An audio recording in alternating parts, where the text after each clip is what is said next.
that's you. You are the media. The media is the media that just reports it. Yeah, I haven't been featured Like it? Is it short to what you want to call it? Advertising crisis, so without advertising, you don't have pages, and you don't have pages. Yeah, they need to. Where's my chair at?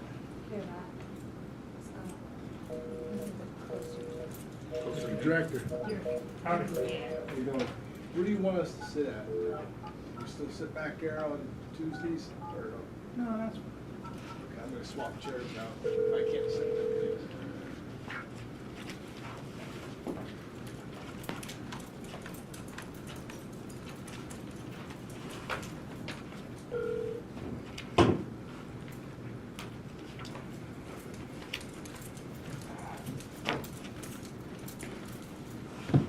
Larry?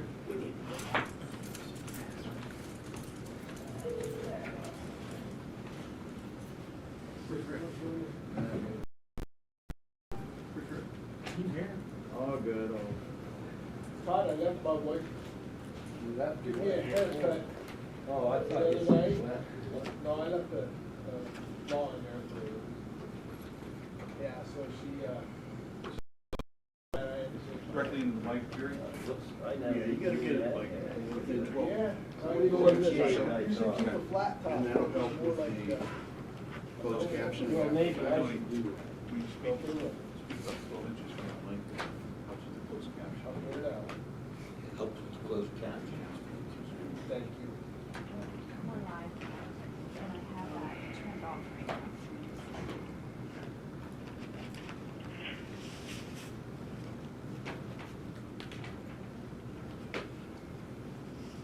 So, I wrote everything down. Awesome. So, did she just give them to you during the meeting, or did you say?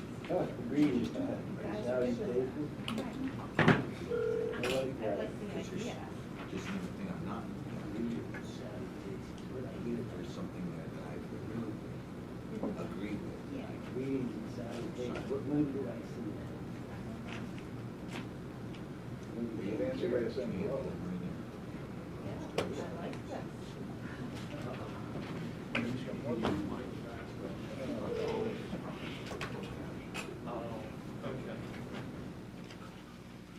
We're done with that.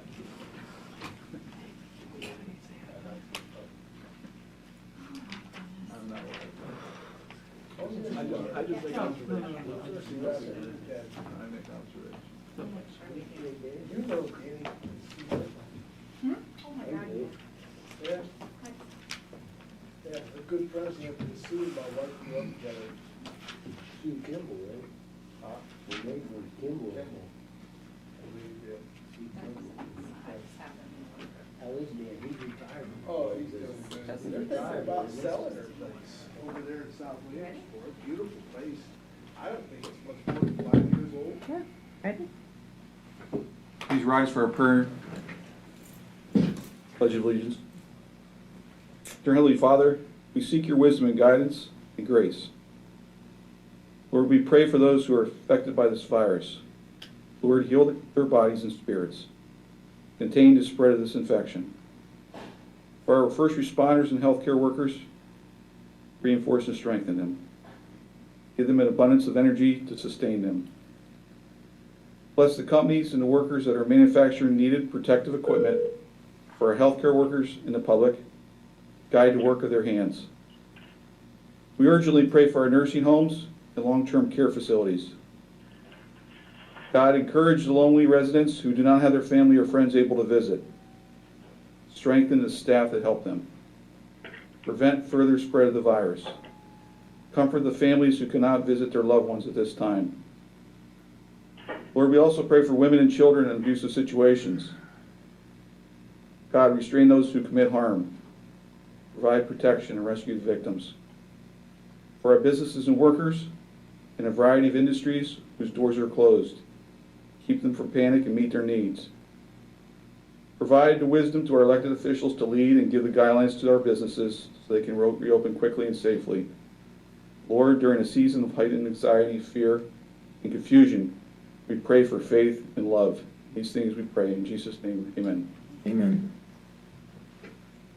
Pledge allegiance to the flag of the United States of America, and to the republic for which it stands, one nation, under God, indivisible, with liberty and justice for all.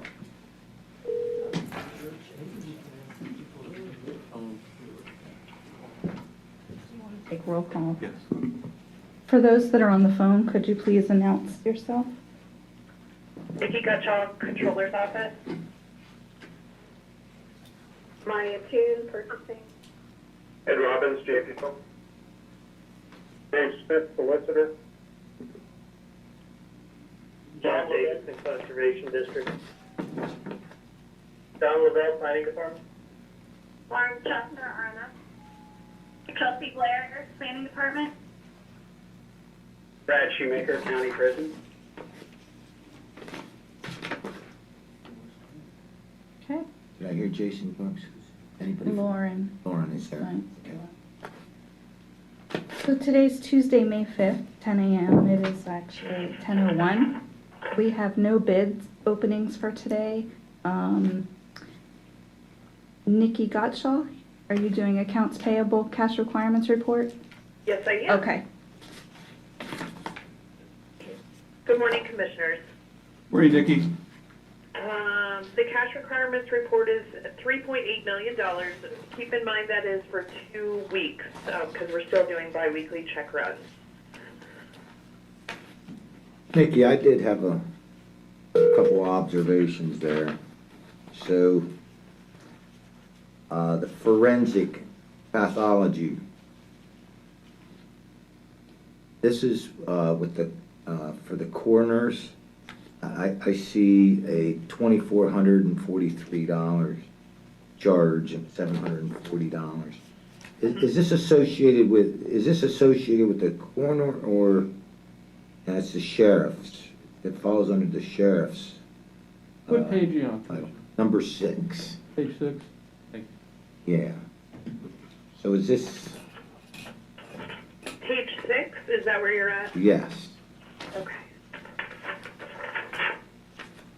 And I have the reports or the invoices in my office. Sorry about that.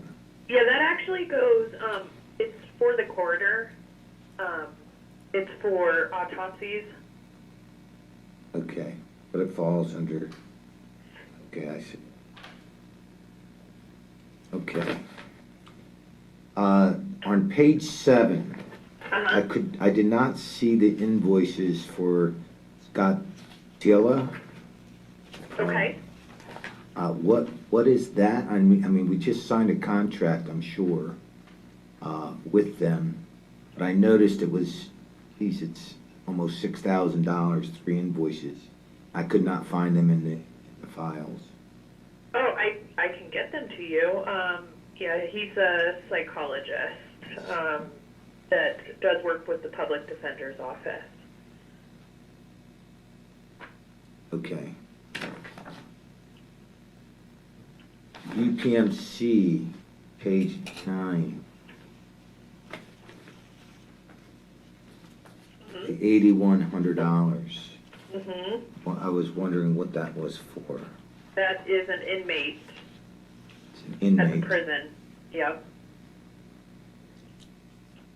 So he had a procedure. So that's listed under county general. You don't put that under the prison, or? That would come out of the county general, yes. Okay. On page 12, I noticed the hotel tax. Yes. And it looks like that only came to $36,635 Yeah, for February. for February. Yes. Okay. And I, we looked at that. I think the other 2 commissioners were looking at the hotel tax, and first thing I thought of was the ballparks. And, you know, what would be the debt service for the ballparks. I did text Jason. I'm not sure if I got a response back, but just to keep that in mind and to see, you know, businesses changing, the way they do things, the way they meet, especially with the Zoom and the Skype and all these other, you know, mediums that you can use today, and how will that affect the hotel industry in the future?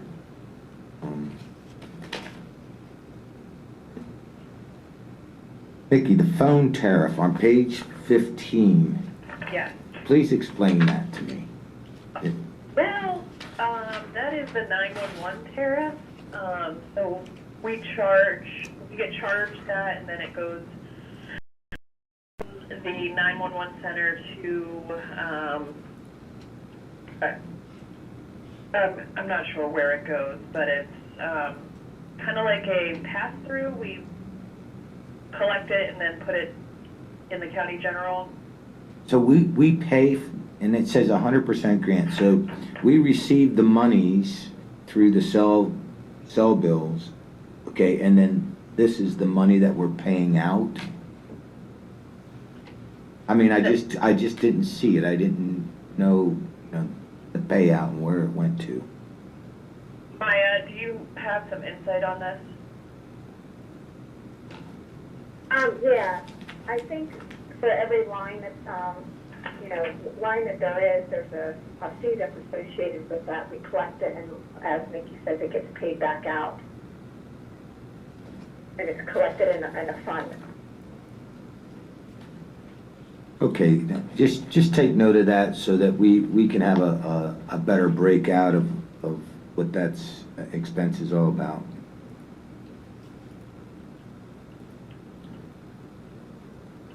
I want to go to page 18, Delta Development. And I know we use a number of or consultants, and are they all on retainers, or this actual work that was done? This is actual work that was done. Okay. Commissioner, Delta we have a contract with Delta, but Yes. it's only turned on by Shannon Rossman on an as-needed basis. Okay. So the retainer, monthly retainer is not. Okay, there are no retainers, correct? Not for Delta Development. Now, Tom Keller Associates has a retainer, Commissioner. I'm almost positive. He's got a monthly retainer on the levy and. Yeah. Yes, that is correct. Yeah, That's work always in Yeah. progress Yes. right now. right, that's the That's why we lobbying and approved so that. forth. Project. Okay. Did, Commissioner, just to add to that, since the Delta Development, you're correct, that we are only turning that contract on when there's needed work. So we okay, should only be paying for services that were actually completed and requested by the county. all right. Yeah, Commissioner, that phone tariff is a huge portion of this, I know. 2,250,000. But I believe, and Maya can check into this, but I believe that is the Has to be. pass-through. Yes, yeah, For but 100%. just where it's being spent though. I mean, I can't see that. Commissioners, it's Hutch and Beth here at Public Safety. I had her come in if you have any questions about the 911 tariff. Yes, Go ahead, she's on the line with us here from Public Safety, 911. okay. We just had a question on the expenses, what was it, 2.2? 2,250,000. Yep, $2,250,000. What are you spending that on? That is to reimburse the county general fund for our 911 spending from last year. That's our complete expense budget from last year that we paid out of county monies that we got FEMA money back for, and we're reimbursing the county for what we spent. Okay. All right, and they come out of the cell fees, correct? Correct, that's the 911 tariff money Yep. that we get from FEMA.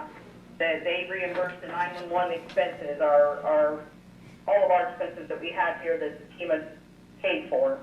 That was the report that Charlene finally finished for us that tells us how much of the county's money that we spent on our 911 items that FEMA has given us money for, and then we turn around and reimburse the county the money that we've spent of the counties. So it's us paying the county back with the county money. Okay. Thank you. And Beth, just to add to that too, we also get a very extensive audit on that from FEMA too, on the allowable uses, and it's a very lengthy process. Absolutely. Shirley and I just actually finished our FEMA report this week and submitted it. It literally takes us probably 80 man hours to do that report. Everything that we spend, every single invoice, if it's $6 an hour now, gets uploaded to FEMA. We have to say what we use that nut, bolt, screw on. We enter it into a FEMA report. We show them if it was used on a tower site, if we used it on a console here in the comm center, in a chair, whatever we used every single penny on. We submit it to FEMA, and then they go through it, item by item. And we actually just got our answer yesterday saying that our preliminary review of the report, we had like 3 changes that we had to make on it, and it's been accepted at this point. That money that we sent, that we moved over to the county money last week was our reimbursement that we got from FEMA to reimburse the county for the money that the county spent for us. Okay. So, can I help in? So, Beth, so in other words, the reason it's showing as a payment out is because it's coming into the county and it's being paid out to the 911 EMS. Why is it showing up as a payment out? I don't know why it's showing as a payment out, because that money actually comes from FEMA to the county. Right. And it goes specifically into it's the county's 911 fund. It goes to a specific fund set aside for 911 tariff money. I then, once all of my budgeting is done and I see how much money is spent that FEMA will actually reimburse for, because there are things that FEMA won't reimburse for, like the county vehicle, FEMA won't reimburse for that. They won't reimburse for gasoline for the county vehicle. Things like that, FEMA won't reimburse for. So once I itemize everything for last year that FEMA will reimburse for, I move that money that the county has paid for out of the general fund or out of capital, then I take that money out of that 911 fund and give it back to county general. So I don't know why it looks like the county's, I don't understand that side of it, sir, I apologize. It looks like an expense because we're cutting a check to put it back into the general fund. Okay. All right, that's confusing. That was confusing because I'm looking for, man, $2 million is a lot of money. So, but I'm looking for expenses of what did we spend that money on, okay? And it's just the allowable uses that FEMA will allow us to. Right. So, but where are you cutting the check from? You're cutting the check from county general? I'd have to look at the accounts and. Oh, that's accumulation of all the accounts. Yeah. Although it's listed as one, is it listed as one? Yeah, but it's not there. Okay. And Beth, All right, suffice it to say for the public that we get most of our 911 center paid for by the state. We have to move some money to make it legitimate, but it's not an expense. So what you started at the beginning of 3.8 million, over 2/3 of it is a reimbursement that we are moving money on. Out of 2019, everything that the 911 center used last year was reimbursed by FEMA, by the 911 tariff, with the exception of like $46,000 of items that were not allowed by FEMA reimbursable. Okay. So that money comes in from FEMA quarterly to me, to us as a county, and goes into a specific interest-bearing account. And then once everything is reconciled, I fill out the paperwork to have it moved from that interest-bearing account into county general. That's where the financial folks come in. I fill out the paperwork. But everything but $46,000 of the entire 911 operating budget was paid for by FEMA last year. So that was part of we had already done $1 million earlier in the year, and then that was the rest of for 2019 to cover 2019's expenses for the 911 center. And Beth, all those expenses that you have would be listed in the PEMA report, correct? That is correct. Every individual expense is listed in the PEMA report. Okay. Thanks, Thank Beth. you. You guys should be getting a copy of that once it's firm and accepted. They're behind on everything because of everything going on, but I know a copy of that report, once it's signed off on by FEMA, does come back to the commissioner's office, so you should be receiving a copy of that report. Okay, Thank you. You're welcome. all right. Lauren from over at RMS, did we receive the yard truck? Yes. Okay. Yard dog. Yard dog, I'm sorry. Yep. All right. I want to go to page 22, and that Barton, and I don't want to botch the last name. What is it? LaJudas. Okay. There's a couple things here that I got to ask you questions on. What is digital printing? Where I see almost about $900 that is billed for digital printing.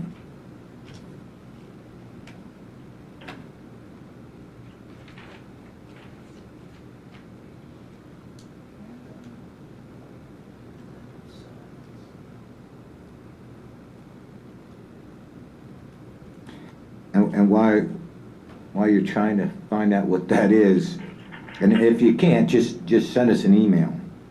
But I also saw on there, and I'm going to address this to the county as well, mileage rates are still at 57 cents, almost 58 cents. I mean, I filled up my car for $35, and it's usually 70. You know, we should be contacting some of these companies that charge mileage fees and see if we can get them reduced. It's a significant amount of money when you look at it overall. Absolutely. We had that discussion yesterday amongst the three of us that with gas prices lower, the mileage should be decreased. And then on that, Barton, is I saw mileage that they charge us $225, but they also charge us for a weekly lease on a Chevy Suburban and an Escape. What is that?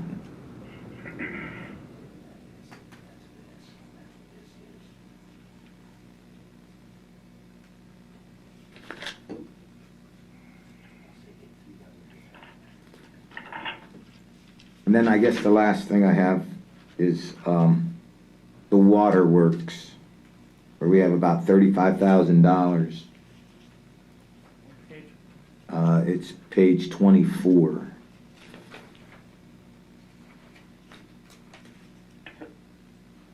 Is that trucking leach aid? Well, I'm not sure.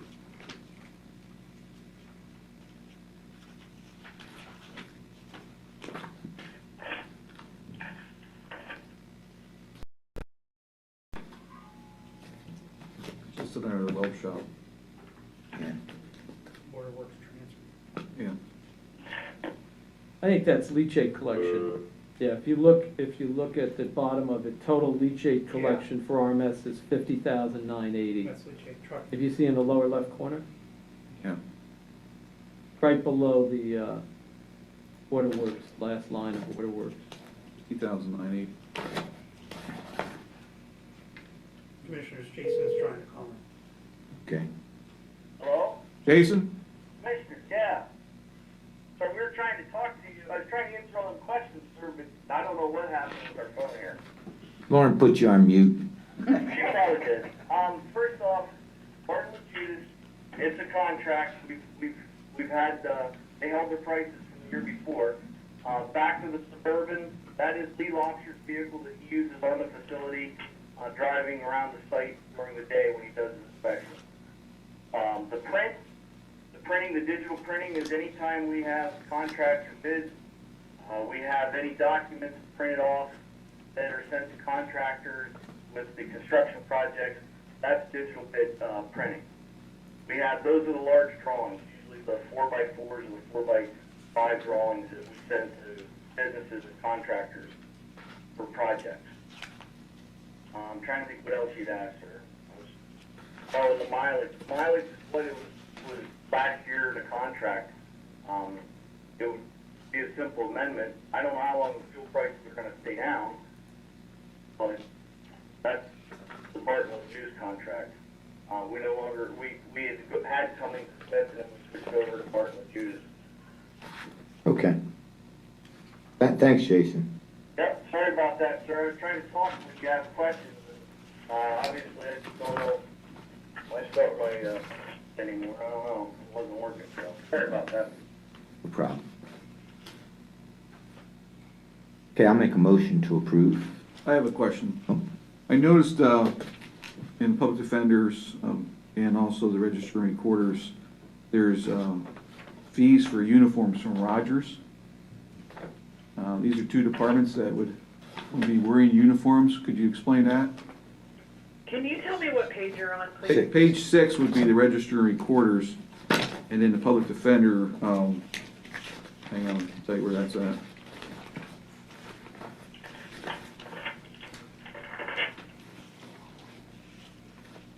No, that's sheriff.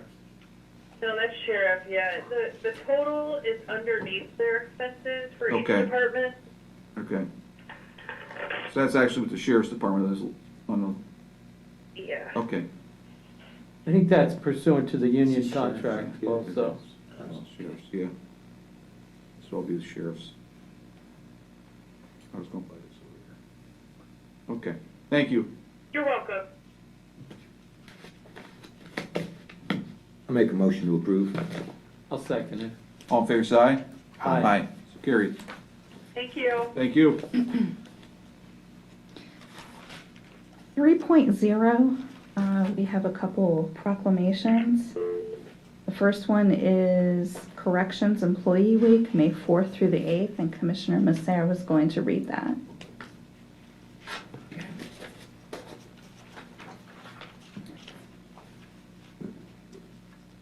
Here's the proclamation. Whereas Pennsylvania's correctional system is the oldest in the nation, evolving from the establishment of Philadelphia's Walnut Street Jail in 1773 and the Eastern Penitentiary in 1829. And whereas the Pennsylvania system, as it became known, was a leading influence in the development of criminology throughout the 19th century and the forerunner of the modern corrections. And whereas Pennsylvania is facing a new and difficult challenges in corrections, with 25 state correctional institutions, 1 motivational boot camp, a training academy, 13 community corrections centers, 32 contract facilities, 63 county prisons and jails, and 15 federal facilities and offices, our correctional facilities house approximately 96,000 inmates. And whereas the safe and secure operation and management of those facilities on a daily basis rest in the hands of more than 30,000 trained, skilled, and dedicated correctional professionals. They are administrators, correction officers, counselors, treatment specialists, educators, clerical support staff, business administrators, clergy, medical professionals, upon whose talents, efficiencies, and professionalism the correctional system depends. And whereas, although each of these dedicated professionals work in a different field and specialize in a specific area, all are committed to the one common goal: the secure, safe, and humane operations of our Commonwealth's correctional facilities. Now, therefore, the Commissioners of Lycoming County hereby proclaim the week of May 4th through the 8th, 2020 as Corrections Employees Week. In witness thereof, we set our hand and seal on this 5th day of May 2020. Chairman Metzger, Vice Chairman Nasser, and Secretary Marabito.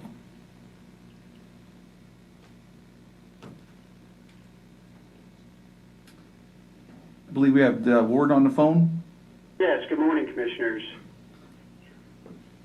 First off, I'd like to thank you for the proclamation and also the recognition of the 120 men and women who work at the Lycoming County Prison and Pre-Release Center. These professionals are well deserving of this honor and are essential to our day-to-day operations. The prison staff face many daily challenges and hazards and do so with professionalism and pride. And now more than ever, their health and safety is at risk with the threat of the coronavirus. The added stress of this pandemic has certainly taken its toll on the staff, but they remain steadfast in support of our mission of providing safety and security to the citizens of Lycoming County. I'd also like to recognize the Lycoming County Prison Board, the Lycoming County Board of Commissioners, and the Lycoming County Courts who have continued to show their support for the prison system. And I'm grateful to collaborate with such dedicated professionals. In appreciation of all corrections employees, a special meal for staff at the prison will be held this week, and a special meal for the pre-release center staff will be held next week. Again, I'd like to thank the commissioners for recognizing Corrections Employee Week in Lycoming County. Thank you, Brad. The correction officer profession is a very difficult one, extremely stressful, and as you stated, during these times with the COVID-19, it just adds to that anxiety and fear level. We thank them for everything they do. It's a thankless job, and we really appreciate what they do for each of us each day and protecting society. Yes, Warden, please convey to the men and women who work with you our sincere thanks, especially during this pandemic. I'm sure the stress on their families is very, very hard. They keep going, and honestly, we don't hear of any real problems, that one would expect to hear. I think that's a real credit to you and the leadership team you have there, and also all the employees. And hopefully someday we can build a world where we won't need to house 96,000 inmates.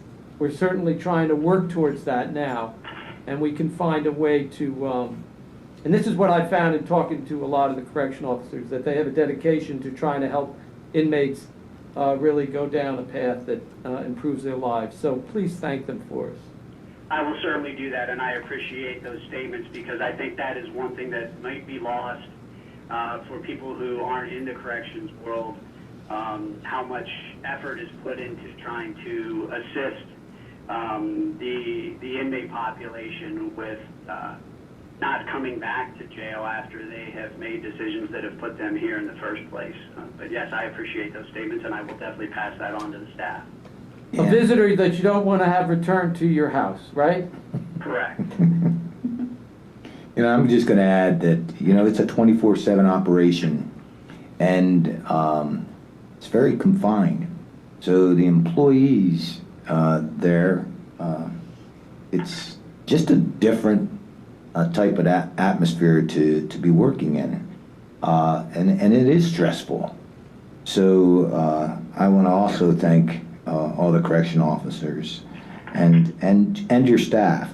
Warden, we just got off a conference call, and whenever the governor or whoever makes orders about the COVID, it will have a long-lasting effect on the way we run our businesses in the county as well, such as your quarantine new inmates, and the entire court system has got to change to accommodate some of these new rules. This is going to put a little bit more stress and probably cost on the taxpayers of Lycoming County, and we had a pretty good conversation. And I think we can thank God that we have Scott Metzger here, that was a 33-year employee prior that knew the court system well, because it's something that's not easily understood by someone such as myself. That those little things that you need to do or you need to think about, and how to control that, especially under this pandemic. So, I appreciate everything that you're doing, Warden, and I hope it works out for us. We can't transfer prisoners to other counties right now, can we, from overcrowding? We haven't gotten into those discussions yet. I know that at least one of the counties that we work with has indicated that they aren't taking any transfers in. But certainly that's an additional challenge that we run into, because this, as we all know, this isn't unique to Lycoming County. None of us have a playbook on how to address this type of a situation, and we're making a lot of this up as we go, and learning every day of different ways to combat the virus, to control the virus within facilities. There's been a lot of collaboration within the State Department of Corrections and the counties. There's constant communication back and forth between us, sharing ideas, and the support that we have received from county government, the courts and the commissioners, has been essential to having us continue to meet our daily operations. We don't have the ability to shut down. We only have the ability to moderate and control what we're doing here, and trying to do things a little differently. But we continue to operate, as you stated, on a 24/7 operation to continue to meet our mission and face those challenges, the additional challenges now that we're receiving with COVID-19. And Brad, I want to add that they say you spend a third of your life sleeping, a third of your life in pleasure, and a third of your life at work.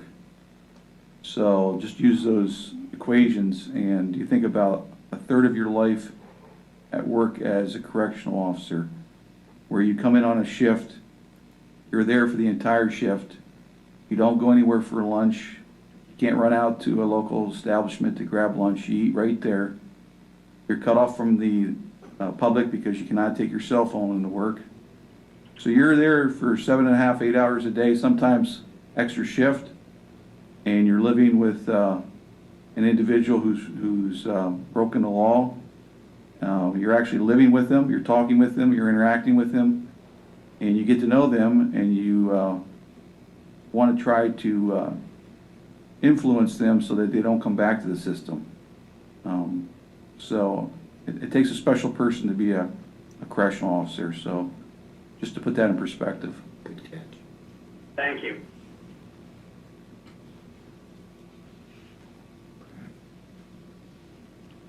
Okay, we're going to move on to the next proclamation for Internal Auditors Awareness Month, and Commissioner Metzger is going to read that.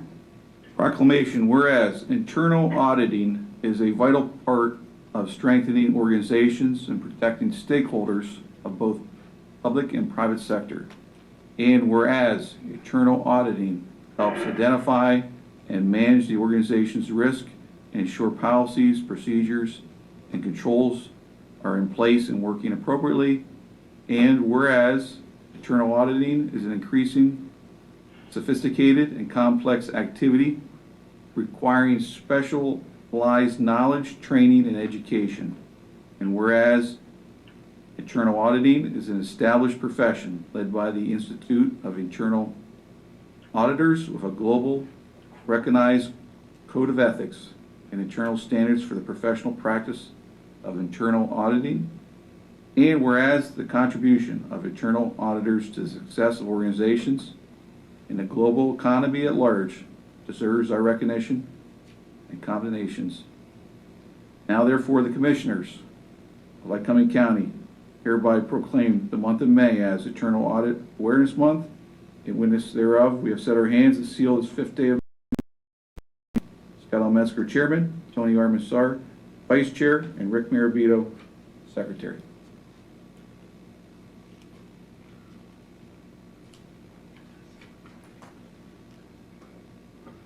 Is Nikki still on the line? Nikki still there? Okay, our controller left us. Okay. Deputy. I'll make a comment here. Yeah, please. That I think the public may not realize that all of the funds that the county spends and disperses are audited through the controller's office. And that's one of the very important functions. Even internally, they audit how funds are spent by internal entities. And of course, they audit systems. So for example, at the MDJ, at one of the magistrate's offices, if they have a system for bringing in cash and bringing cash to the bank, they have a audit of the system to make sure that no one person is both booking the money and taking it to the bank to protect the taxpayers. The same thing with money at all of our places that receive money. So it's a very important function, and the taxpayers pay for that function when they pay their taxes. That's part of one of the important duties that the controller does. In addition, we get reports as commissioners from the controller's office saying that, we audited MDJ Smith's office and there was no problem, or we made a recommendation that they do X, Y, and Z. And it's unfortunate we don't have the controller on the line today, but it's a very important thing. Oh, be closer to it? Right there. Okay, all right, thank you. I thought I had to be away from it for the live streaming, okay. So in any event, it's very important, and we thank them for what they do, those folks upstairs who do that work. It's not easy day to day, grinding through paperwork, numbers, but that's what they love to do. And Nikki, I must say that you are a very dedicated employee. Truly. Whenever we need anything, you're there for us, and we commissioners certainly appreciate it. Absolutely. Absolutely, yep. And the whole controller staff, Yes. including the controller.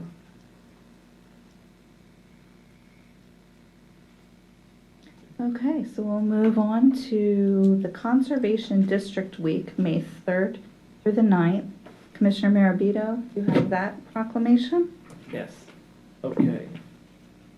Whereas conservation districts are local units of government established under state law to carry out natural resource management programs, and whereas conservation districts work with landowners and local governments to help them manage and protect land and water resources on private and public lands. And whereas conservation districts were created in Pennsylvania in 1945 in response to the Dust Bowl of the 1930s to improve soil and water conservation.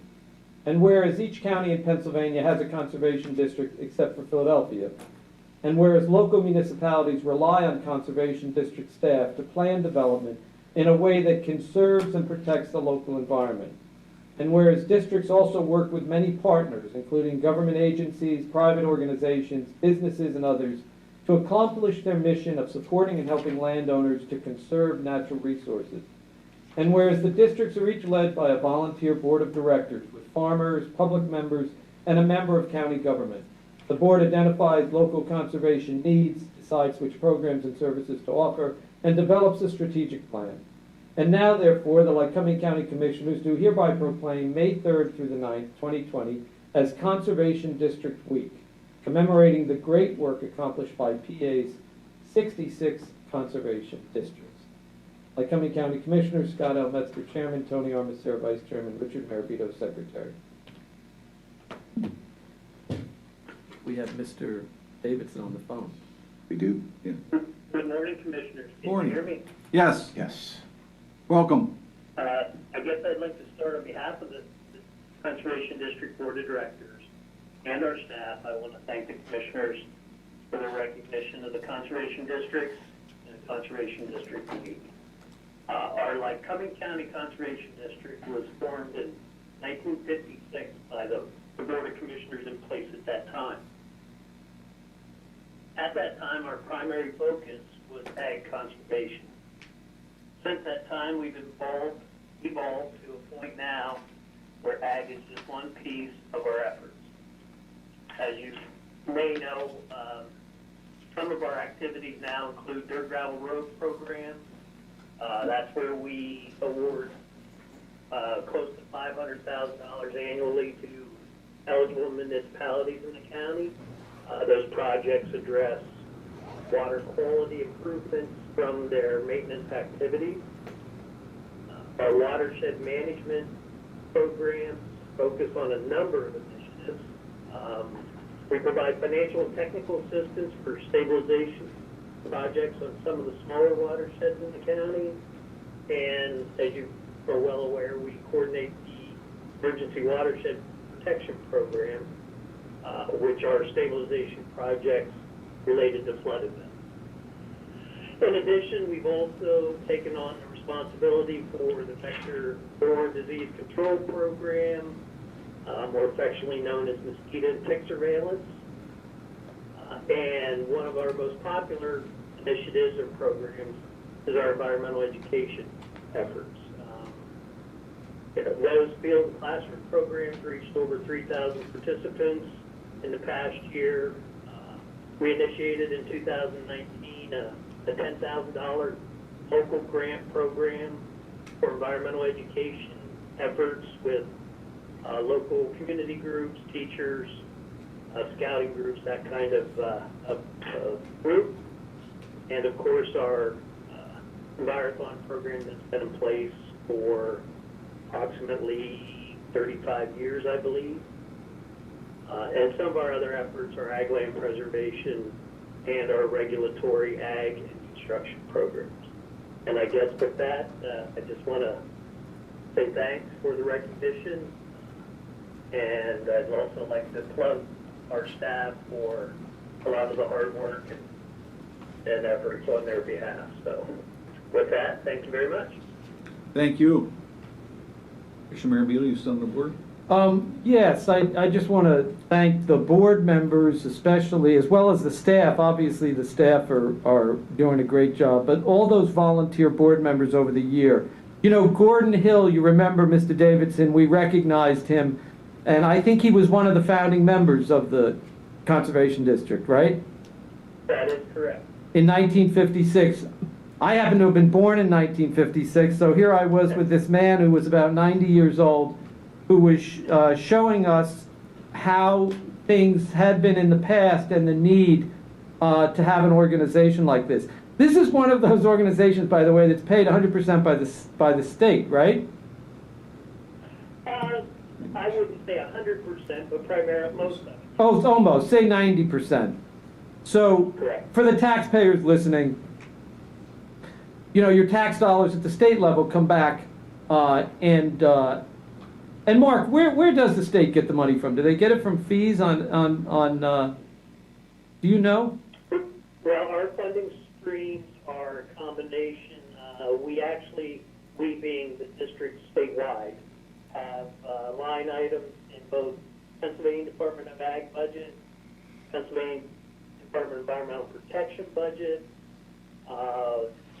Some of the funding programs are funneled through the State Conservation Commission, which is essentially a board of directors at the state level made up of the various departments in state government, as well as Ag and Penn State Ag, a number of folks. And we also get some funding through legislation for the municipality. That dirt gravel road program is a different funding source. Right. And we also get Act 13 funds from the gas activity. Well, I mentioned that because the taxpayers should understand where their money goes and how it helps to keep a community, especially like ours, which is so beautiful, continuing. I mentioned Mr. Hill, and maybe what you could do is give a shout out to all of our current board members. You have the list there. There's about 8 of them. I think it would be nice to recognize them over the air today. Well, in addition to Commissioner Maravito, who sits on our board, our chairman is Paul Wentzler. Our vice chair is Bill Kaler. And then we have Bill Messersmith, Joe Radley, Cameron Coons, and Tom Ham. And I believe I got all of them there. I don't have a list in front of me, but I think that's it. And we thank them. They come together every month, and then they do, in addition, this is all volunteer. They do additional things in between our monthly meetings. And then, of course, we have the able staff there, which, under your leadership, does a great job. So thank you all. Well, thank you. Thank you, Mark. Thanks, commissioners.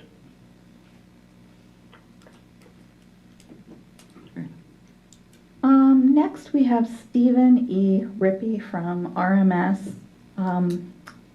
He's retiring. His date of service with the county, April 28th, 2003 to May 11th, 2020. We already sent his retirement clock over. Couldn't be here today. Okay. Lauren, you're on the phone. Would you like to say anything? Commissioner, can you hear me? Oh, Jason. Okay, yes. Commissioners, Mr. Rippey had 17 years of service as work crew foreman, mostly always on the sort line at the recycling center. His entire 7 years were in the recycling department at RMS. Steve is definitely a man of few words. He always did what we ever asked of him. He just would go up, do his job, never ask for anything special, never need any attention. Zero drama with Mr. Rippey. He showed up, did his work, didn't matter the weather, took care of the PRCs, sorted recyclables. It's just a simple man, a hard-working man, and just appreciate the 17 years that he's given RMS. Thank you. And I'd like to add, he did a bang of a job, trust me. It's not an easy environment to be working in.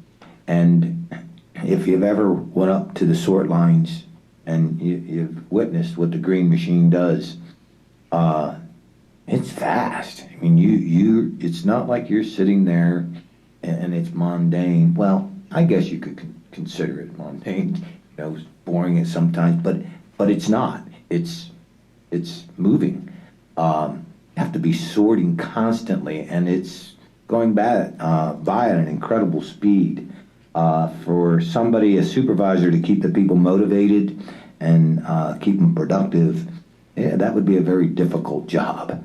So I appreciated everything Steve did for the RMS and the new machine that we had up there. Yeah, I want to echo that and mention, the people who work there that he supervises are from the PRC. They're prisoners. They're getting 30 cents an hour. It's not exactly a glamorous place to work. Commissioner Massera is right. There are parts of that machine that move incredibly fast.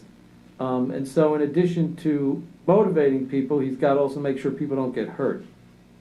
Because there's conveyor belts and there's all sorts of activity. So, Mr. Rippey, we do want to thank you for your years of service. We're sorry that you're not here today, but we wish you good luck and have a healthy retirement. Stay safe.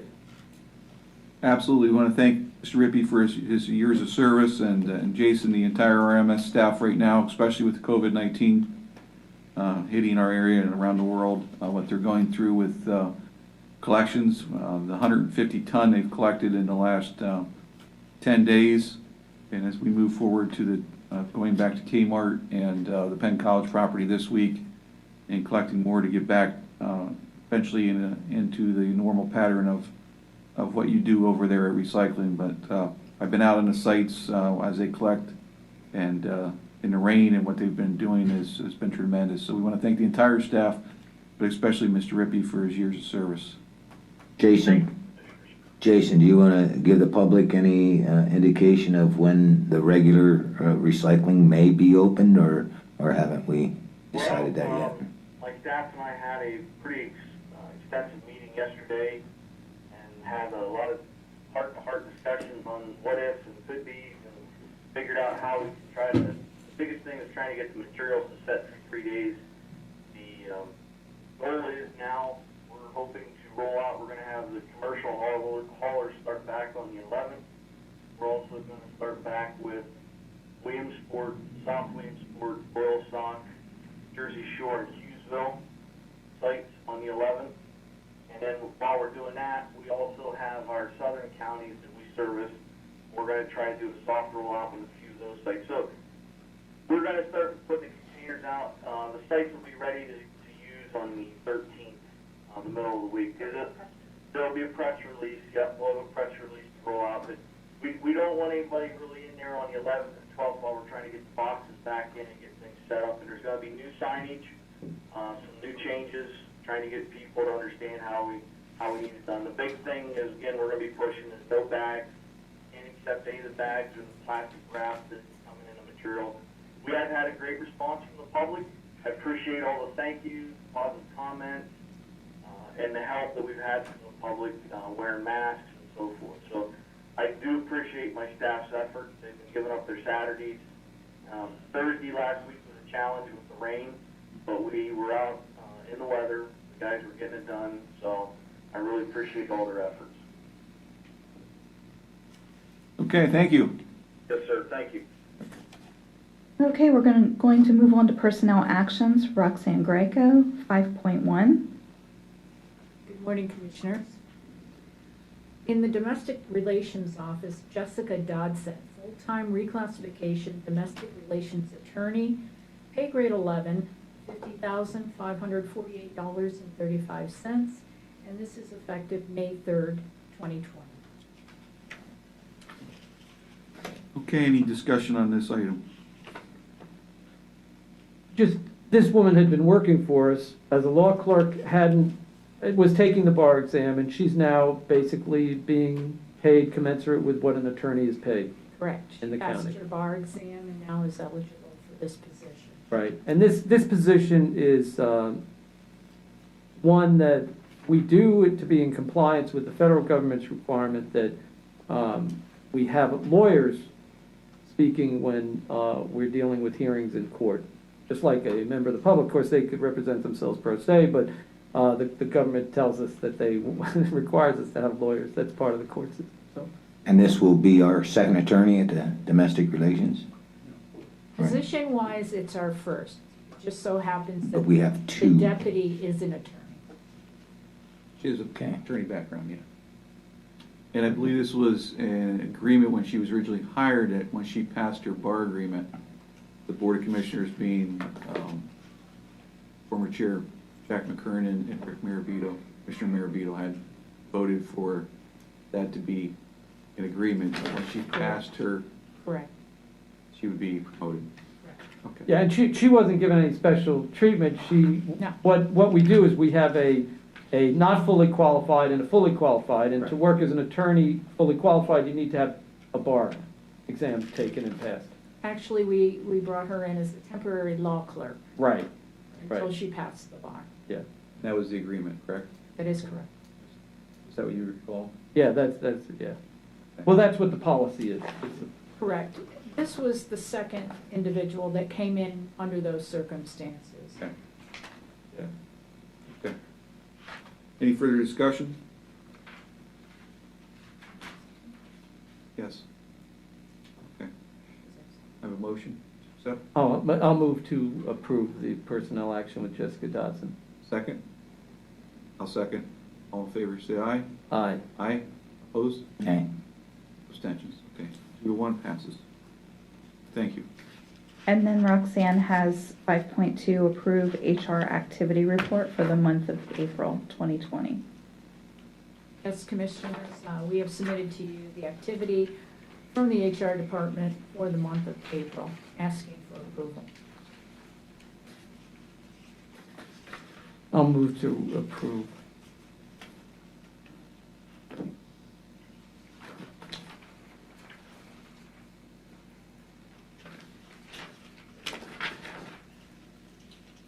A second?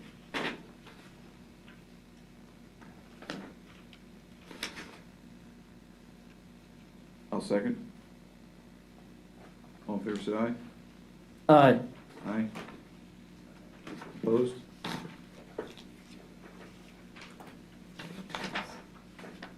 Abstentions?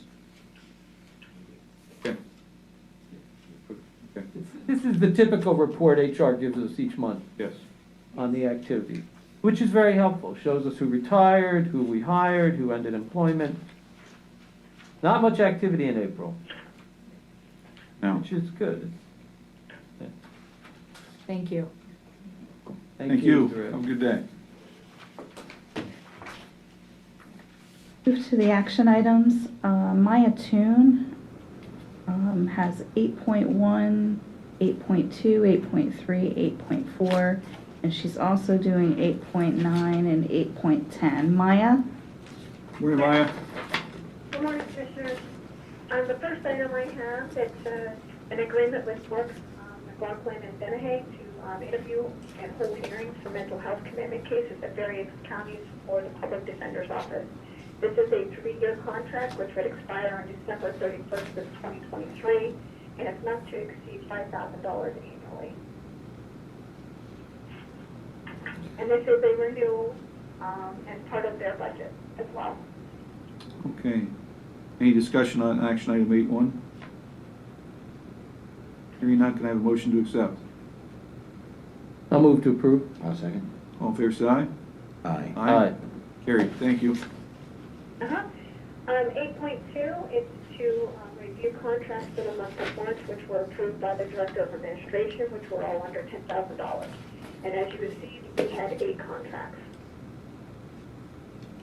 Any discussion on action item 8.2?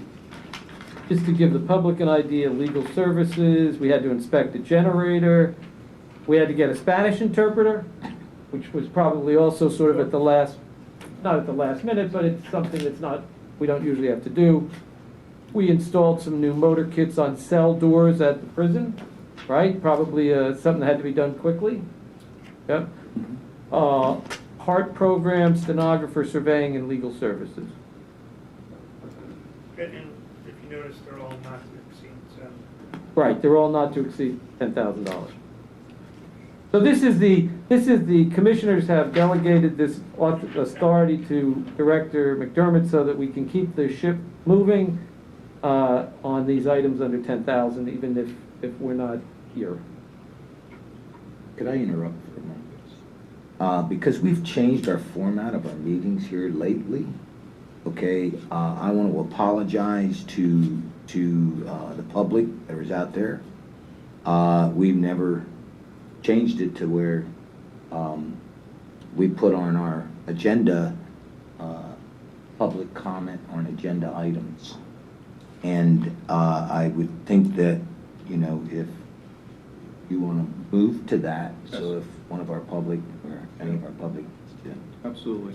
Yeah, I think that was just in this COVID-19 Yes. of trying not to have Oversight. meetings Yeah. twice a week so Yeah. that we don't Yeah. take greater risk. Yeah, that's a good point, and we'll have to make sure we put that on the Yeah. next week. So if any members of the public would like to make a comment on anything that we have, please address the commissioners. Now, or? We'll do like a regular one where it's agenda Yeah. items only, sort of prior to the meeting starting, and then. Yes. On public comment, on the agenda items. Right, Yeah, Okay. Yeah, well, I had a comment, but should I comment now or wait? sure. Actually, it was just a question. Please come up to the podium and so you can be heard. It's nothing, Identify yourself by name, please, for the record. thank you. Todd Lauer, Jersey Shore. All right, employee service awards, I agree with all this, and I do. The correction employee week, I agree with all that, okay? However, in fairness to other departments, because I just heard you guys question 5 other departments on their expenses. I heard Warden Shoemaker say that they were gonna have 2 dinners for these people. Who's gonna pay for that? I'm only saying I think it's fair that you're gonna question these other departments of why they have expenses, that this expense should be questioned also. As me as a taxpayer, and last week you said that we're gonna get tough, it's gonna be painful, we have to make cuts. And I'm not trying to be, you know, well, I'm not gonna use the word I'd like to, but, Yeah. you know, there you go. There are funds set aside for employees. For instance, the vending machines, we get so much back that is given back towards the employees who use those vending machines. We utilize those monies for things like dinners and Right, I understand, that's Okay. last year. Commissary. Yeah. commissary. I wasn't trying to be, There's different ways we can pay hanky, I it. just, That's not taxpayer money. okay, thank you. Okay. Yep, you're welcome, Todd. By the way, I just want to, I don't think I think the taxpayers should also recognize that we're not, if we do provide a meal or something for folks, we're not taking them to the Waldorf Astoria, which happens to be a very fancy New York restaurant, right? But sometimes it's important to recognize that employees go above and beyond. But you make a good point, Mr. Lauer. No one is going to be extravagant. I'm not against it. No, I know you're not against it. I hear, right. You know. Because there are some things that we probably use general fund money for. Impression. There's some things that we do as part of employee morale. And every business does it and every organization. But you raise a good point, and it's all a question of moderation and judgment. So thank you. Thanks for allowing. Yep, you're welcome. Okay. I believe we're still on 8.2. 8.2, yes. Can I have a motion to pass action item 8.2? I move to approve. I'll second. All in favor, say aye. Aye. Aye. So carried. 8.3 is to approve agreement with PEMA to authorize and recertify Northridge Group Incorporated to serve as the primary hazardous material response team for Lycoming County regarding all hazardous material coverage. Currently, right now, the county is contracted with Northridge to serve as the hazmat team. As a result of that, PEMA requires every 4 years that you certify with them who our hazmat team is. So that is exactly what this county agreement is for, to acknowledge and recognize them as our hazmat team. Any discussion on action item 8.3? Hearing none, can I have a motion to accept? To approve. I'll second. All in favor, say aye. Aye. Aye. So carried. Action 8.4, I briefed you guys earlier on this. It's approve emergency repairs to Armstrong Tower with Keystone Communications Incorporated. It's not to exceed $15,000. As you know, in recent years we've had several lightning strikes and AC power surges at this tower site. And most recently, we just had, within the last month, another one. As a result, because it's been taking such a hit, we asked Keystone Communications to do a survey of the ground and on that tower site. And as a result, there was very that came up. So in order to repair those items, we need to move forward as fast as possible to make sure that that tower continues to operate properly. Yeah, it's an area. Sorry. Go ahead. Keystone Communications, we do have a contract with him specifically to do this kind of work, but because of the nature and the cost, it's coming before you as an individual project for this to complete, and also they are under state contract as well. Yeah, it's an area you don't want to go stand during a storm, that's for sure. No. They say lightning doesn't strike twice in the same spot. Yeah. That's not the case on this tower. Right. Yeah. Good point. Yes. Yeah, and so when you say it's on state contract, you're saying co-stars so that we know that someone has vetted the prices also in addition to us. Correct. Okay. I'll move to approve. I'll second that. All in favor, say aye. Aye. Aye. Aye. So carried. Okay, the next item is 8.9 is to approve notice of intent to request and accept grant funds pursuant to the Coronavirus Aid, Relief, and Economic Security Act as CARES to be used for the prevention and preparation for response to COVID for matters relating to the 2020 federal election cycle. I'm going to kind of group these together. There's also 8.10. It's again another approved notice of intent request to accept grant funds under the same act, and it's to make payments to states for activities to improve the administration of elections for federal office, including to enhance election technology and make election security improvements.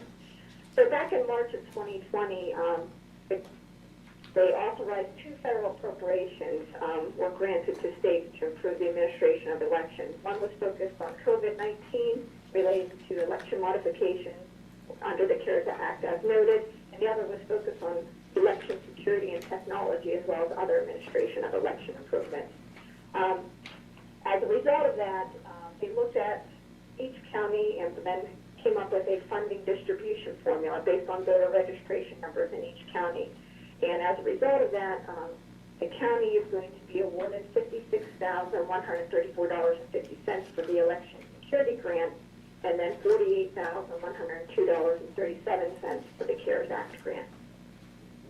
And this is just to acknowledge and accept that we are willing to accept those funds that have been awarded to us, and that's why we have to sign the notice of intent. So the sooner we got that in, the faster we can hopefully get our funding. And I signed this on April 29th, so we can move ahead on it. Correct. Yep. Okay. Any further discussion on action item 8.9? Hearing none, can I have a motion? I move to approve. I'll second. All in favor, say aye. Aye. Aye. Aye. So carried. Thank you, Commissioners. Thank you. So that was for 8.9 and 8.10? Yes. Okay.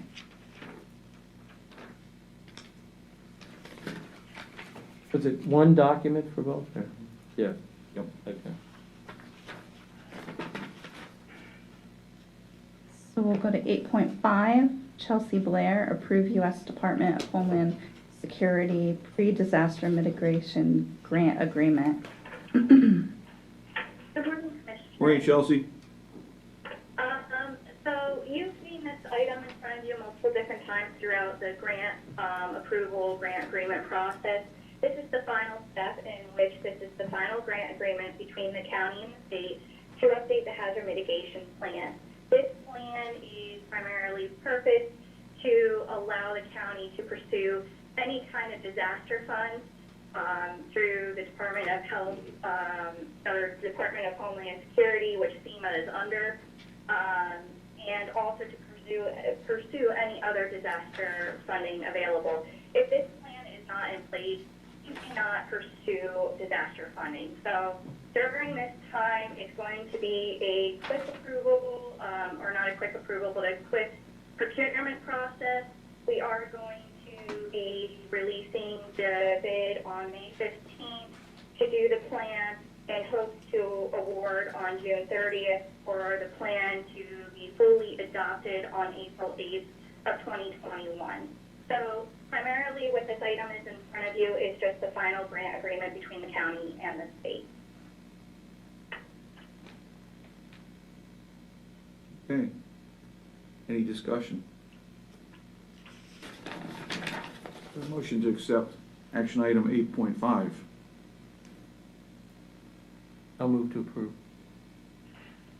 I'll second. All in favor, say aye. Aye. Aye. You know, is our solicitor on still? Yes, Commissioner. How are you? I'm doing well, thank you. How about you? Good. I'm sitting in your seat and I'm thinking of your thoughts here. I'm looking at page 6 of this contract, the force majeure clause, which says that causes beyond a party's control may include but aren't limited to acts of God or war, severe weather conditions, civil disorders, natural disasters, fire, epidemics, and quarantines. And I was just sort of curious, have you had in your, in the work that you've been doing lately, have you had any issues come up with the quarantines or the epidemics where contracts have been at issue? Well, but, Commissioner, it's interesting because just yesterday, not related to any county business, but another client, an issue came up about a force majeure clause, and it didn't have a reference to epidemics, quarantines, or government orders in there. And the party on the other side, which happens to be an international party, essentially said, this is not an act of God. So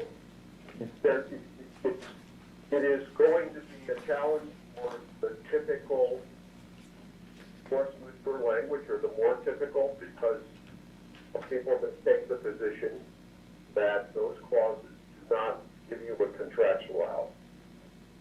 Yeah, I think it's interesting that it's in this contract. Yeah, language that is the contract that you've just read. Yeah. Thanks, Solicitor. Certainly.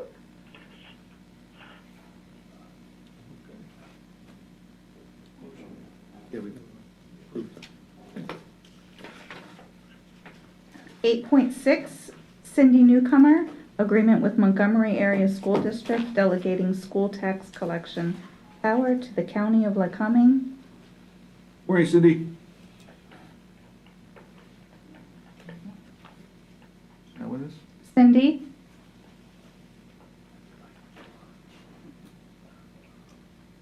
It's okay. Okay. Any discussion on this action item? No. It's our basic collection. Yeah, collection rate, $150 per tax bill. Right. Okay. A motion to approve. I'll move to approve. I'll second the motion. All in favor, say aye. Aye. Okay, 8.7, Ed Robbins, agreement with Outside In to provide child welfare services for juvenile probation. Good morning, Commissioners. I am Morning, Ed. for you to ask for your approval on actually a 2-year contract with Outside In to provide a number of juvenile treatment services in a residential setting for our youth that are court-ordered there. The services include drug and alcohol, individual development, basic skill building, and then also family therapy, family treatment, family support type services as well. It's a 2-year program, or I'm sorry, a 2-year contract, as I mentioned, and initially the per diem was a much higher rate. In fact, it was twice, the original request was twice what it is in front of you today, and with the efforts of Nancy Ackley, we've got it down to a 4.5% increase over the previous per diem, which was back in 18-19. No rates increased last year. This year they're asking for a 4.5%, which would make 21-22 fiscal year, again, a 0% increase. Just maintaining the current per diem if you guys approve it. It's a good program.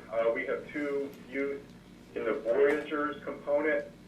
The other side of that is a MA-funded drug and alcohol abuse program. We have 0 kids there. We have had kids there in the past, but currently we just don't. Then the other program that's listed there is called the Sanction Program, and that is a week-long, outward-bound leadership development, skill-building program that we use for accountability for kids that are committing probation violations or misbehaving in school, not doing well in school, and as an accountability measure we send, again, via court order, kids there for a week. Traditionally, at the end of the school year, we have a week set aside for the sanction program where we send 8 students down there for a week, and then we do the same thing at the end of the summer. Rather than send those young people to a longer-term program, we try to utilize a week-long sanction to try to maintain them in the community. Ed, is the first part of this a weekend program? The sanction program is I guess what you could consider a weekend program, Yeah. Commissioner, but it is a week long. They go Tuesday to Tuesday. Okay. So, no, there's not a weekend component. The shortest term is a week-long program. The Voyagers, the kids work hard. They can get through in roughly 6 to 9 months. Okay. And is this in Greensburg? The location listed on my fact sheet is Boulevard. Okay. That's in the southwestern part of our state, near Pittsburgh, Ligonier, Latrobe, that area. Okay. So, just to pick up on Commissioner Metzger, it is on page 29. The per diem is $290. It does say that the outside-in sanction program is delivered in weekend session. Yeah, that's what I was referring to. Yeah, that's what I thought. Yeah. But when you said that Nancy was able to get the rate down, were they asking close to 600?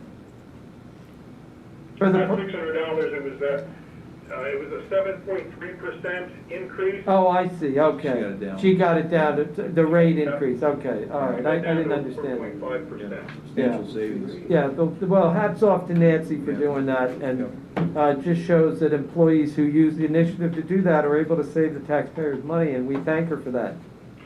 Well, I will pass along your opinions and your feedback. Yeah, she's really good. In fact, I could probably say this, and I try to say it every time we come before you. There has been a period of mediation, and sometimes it's no fun and it's difficult. But we always try to ask for a no rate change or a small increase, that we can swallow, especially if we haven't had one the year before. And she's very, very good. She's been with us for a while.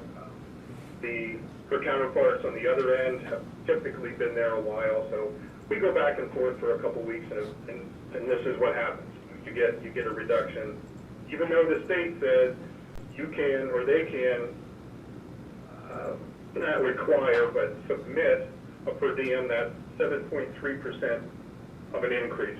We just say that's just not appropriate. It's just not going to happen. Not only with JPO, but also with our board and our commissioners. We're not going to approve that. And that starts the whole process.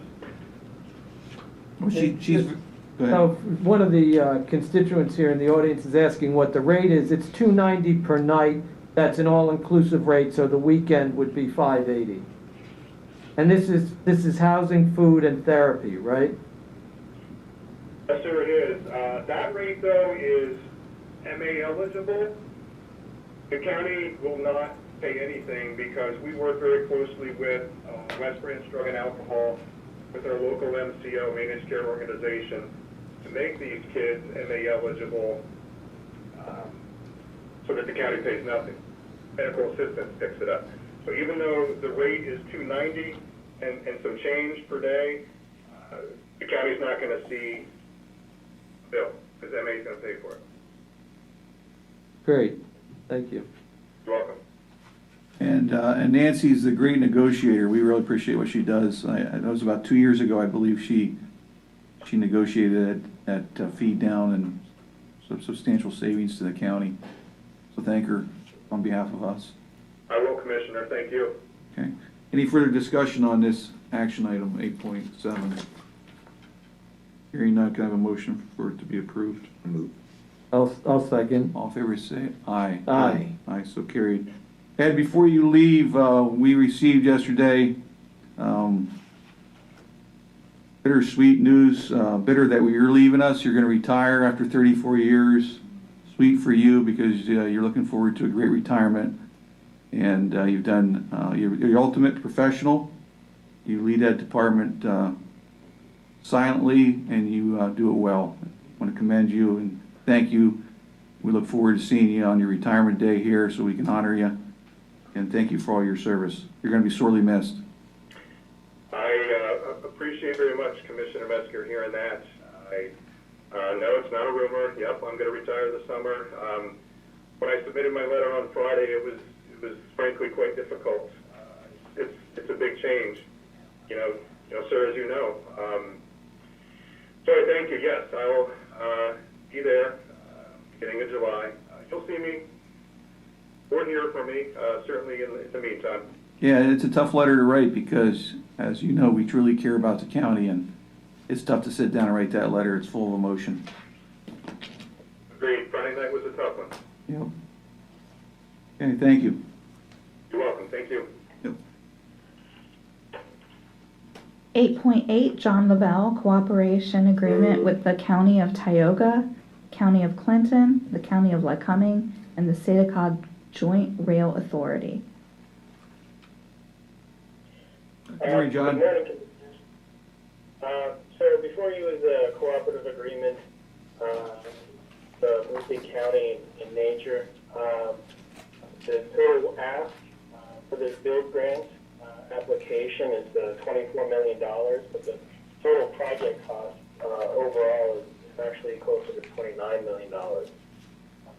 $13 million of this is actually going to be, if awarded, and hopefully it is, invested within Jersey Shore Borough for improvements to Washibon and pedestrian and bicycle improvements throughout the borough.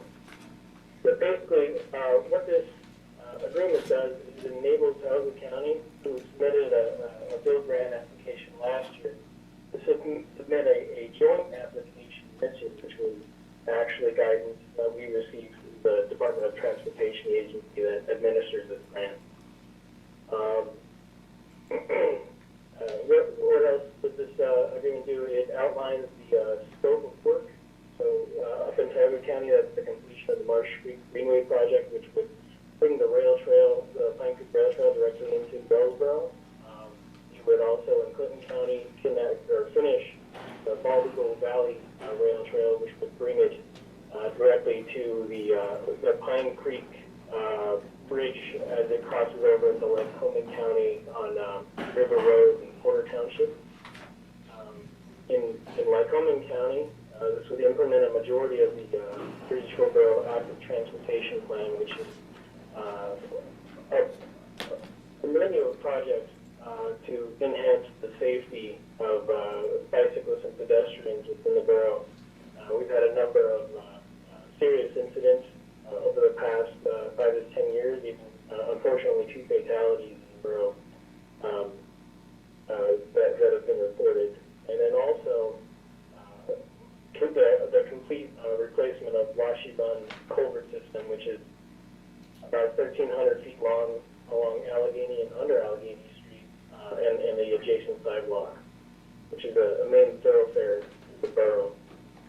And also, with the Joint Rail Authority, they'll be elevating Bridge 171.3, which is close to the 287 intersection on US 220 highway there.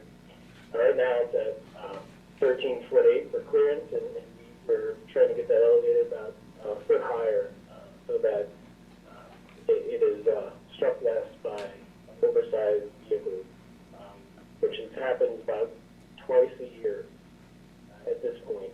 It's taking on significant damage. It's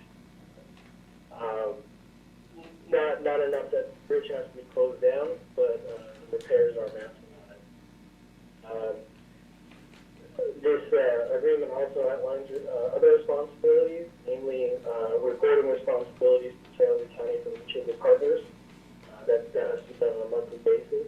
The fact that we'll have to, with PennDOT Districts 3 and 2, for contracting and project management, since this is a DOT grant, and PennDOT will be that state counterpart to help guide us through the process. And it also outlines the financial commitments for each participant. What else I have?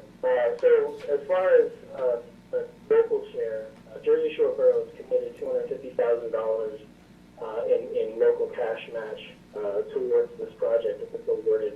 In Lycoming County, we have $112,500 remaining from our pledge portion. We use the rest for Delta to help guide us through this process, which has been an enormous task, frankly. As we go forward here, we're looking to hopefully get an announcement of award by September 20th, 2020. And in the meantime, we'll be working with Jersey Shore Borough to establish a memorandum of understanding, which will outline their responsibilities. Some of their responsibilities in this agreement will be transferred to them, but it'll also outline how our partnership will be going forward. So they've been a great partner to work with in this, and hopefully we turn out to be successful here and get a major award that will help the entire region.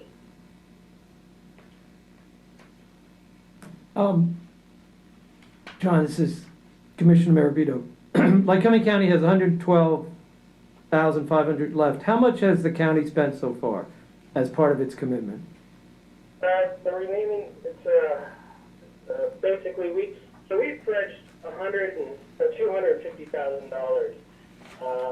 The $130,000 and change has gone to the Delta Development contract, which helps us with obviously the consulting services, grant preparation, organization, and also the benefit cost analysis, which is you need the benefit cost analysis to even get in the door here, and it's quite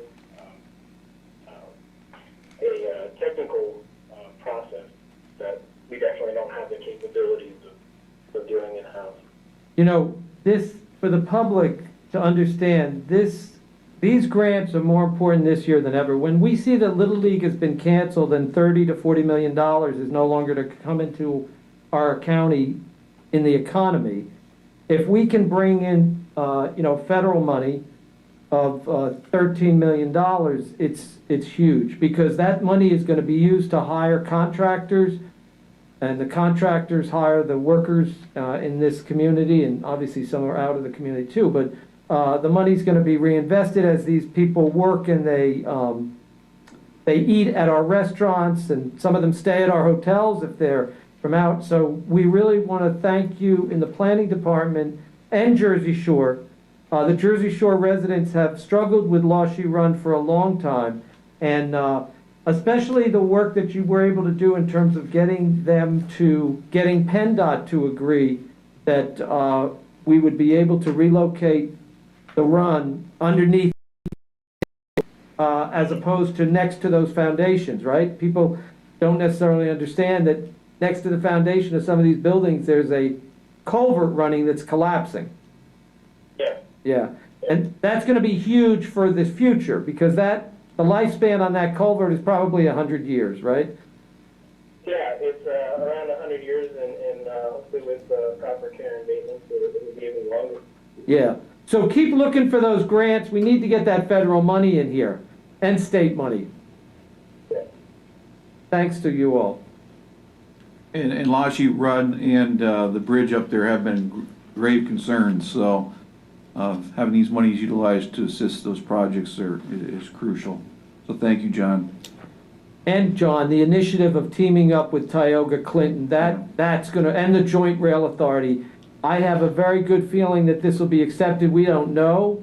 We can't, well, that's where we got to, we were going to go down to Washington on May 13th. May 13th, yeah. To lobby this. Yeah, we were going to go, and obviously we can't go now. Yeah. But, partnership's huge. Yeah, the partnership's huge, so. Thanks, John. Good, no problem. Any further discussion? Hearing none, can I have a motion? I'll move to approve. I'll second the motion. All in favor, say aye. Aye. So carried. Thank you, John. Thank you.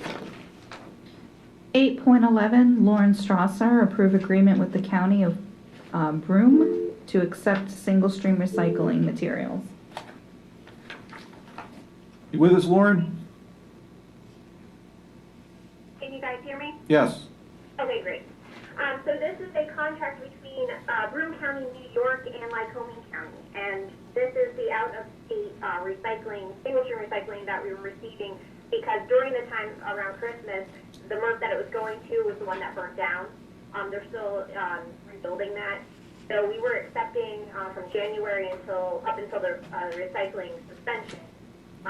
In order for them to pay our fees, they need to have this contract. So since it's county to county, in their county government, they require a contract. And they have it up to not exceeding the 40,000 mark. I can see that may be an amendment in the future because it might exceed that, depending on how long it takes for operations to get back and running for the MRF it was going to. So we're looking for your approval on this agreement. Okay. Any discussion? Motion to approve. I'll move to approve. I'll second. All in favor, say aye. Aye. Aye, so carried. Thank you. Thank you. 8.12, Director McDermott, agreement with Text Behind Incorporated. Commissioners, we had already once approved the contract for Text Behind, and then we pulled it based on some of the litigation that was in front of them. They have met all of the solicitor's requirements for indemnification language. It's been agreed upon and signed by TechBond, and everybody's comfortable where we are at now to move forward. Okay. So looking for your approval or reapproval of the agreement with TechBond. And Mr. McDermott, I'm trying to remember, did the prison first looked at this before COVID, right? Absolutely. Yeah, but it was fortuitous that they did that because it just makes it easier and safer with COVID-19. Oh, it certainly is an additional safeguard now that once we can start utilizing the service, that the mail will be screened off-site and we won't have to worry about processing it in-house. Right, and if I recall, it was the problems with Suboxone and other drugs coming in the mail that sort of gave the impetus to do this. Correct. Yes. I'll move to approve. I'll say. All in favor, say aye. Aye. Aye. So carried. Commissioner comment?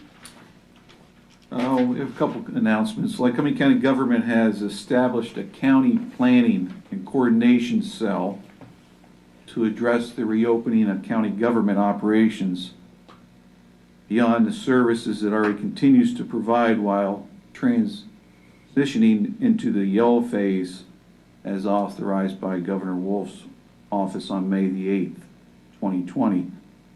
The cell will initially comprise of representatives from the County Emergency Operations,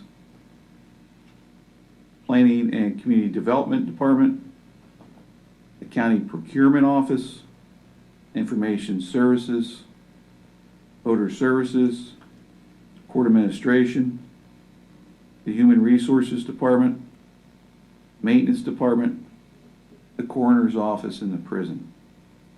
The Planning and Coordination Cell will analyze all CDC and state guidelines as they apply to reopening the county government operations and the internal and external requirements to do so. What the cell will do will identify, synchronize, and coordinate all current and future operational requirements with a deliberate review of all resources requirements to ensure the safest and most effective means of services that are delivered to the public. Particular attention will be placed in the areas of current and future policy development and integration, public affairs requirements, and lessons we have learned that ultimately will identify long-term changes to Lycoming County government operations. In anticipation of the Lycoming County being authorized to enter the yellow phase, the Commissioners will be providing a guidance for businesses and residents on reopening before the end of the week. I believe from speaking to our IT department, we'll be rolling out a short PowerPoint presentation on our county website and Facebook. It's live now. So it's live now that you can view our short PowerPoint presentation to assist the public on reopening. That'll be on Facebook and our county website. This Friday at 10 a.m., we will hold a press conference on reopening our county facilities and the steps that we plan as commissioners. We'll be here in the commissioners conference room at 10 a.m. We will be identifying the facilities and what precautions we are taking for the public and our employees as we begin to gradually reopen to the public. From May the 11th through May the 31st, these guidelines will be in place during that time frame.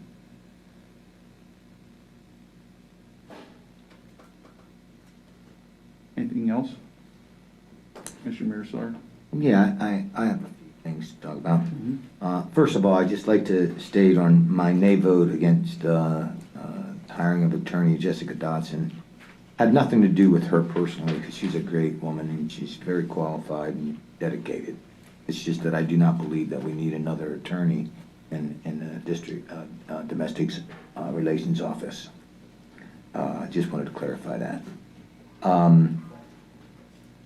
You know, I want people to go to their phones, and I want you to just press down the button, and I want you to ask Siri, show me an illustration of what $1 billion and $1 trillion is. Okay? And then I want you to go to the illustration that shows it in $100 bills. I'm very serious about this. Okay? And it'll show you what $10,000 looks like, and $1 million look like in pallets of $100 bills. And then it'll show you what $1 billion looks like. Then it's going to show you what $1 trillion looks like in pallets of $100 bills. Okay, and then below, it's going to have you, if you want to, go to what the national debt is. And this is an illustration that was done many, many years ago, because at that time, the debt was $7 trillion. And when you hit that, I want you to look at the illustration. It's alarming. It's scary. Okay? And that's 7 trillion. We'll be hitting 3 times that here soon. Okay? And why I say that? Because we need to stop. When you look at the $2.2 trillion that the federal government just issued with the CARES Act, and I'm going to give you you do your own math, because it is scary. Okay, but Pennsylvania, we have 12.8 million people in Pennsylvania. And if you divided the 2.2 trillion by the population of the United States, each person is about $6,700 a piece. Okay, so in Lycoming County, what would that mean? It would mean about $757 million. In Pennsylvania, it would mean $85,853,000,000. If you took that money, and so far Pennsylvania received what? 3.9 billion? Going. Okay. I want you to just do some math and start to be alarmed. And I don't want you to think the federal government is bailing us out. We need to pay this back. And we need to be diligent as to where this money is being spent, how it's being spent. It's your great grandkids' burden. No, matter of fact, it may happen in our lifetime if we don't control our spending and what we ask of the federal government. You know, I said something to one of the officials at CCAP. I'm watching the collapse of capitalism. I'm watching the collapse of a democracy. Because once people get a taste of being able to suck off the nipples of the government, we're in trouble. And I certainly want to remain a democracy. But this illustration will open your eyes. If it doesn't, I don't know what to tell you.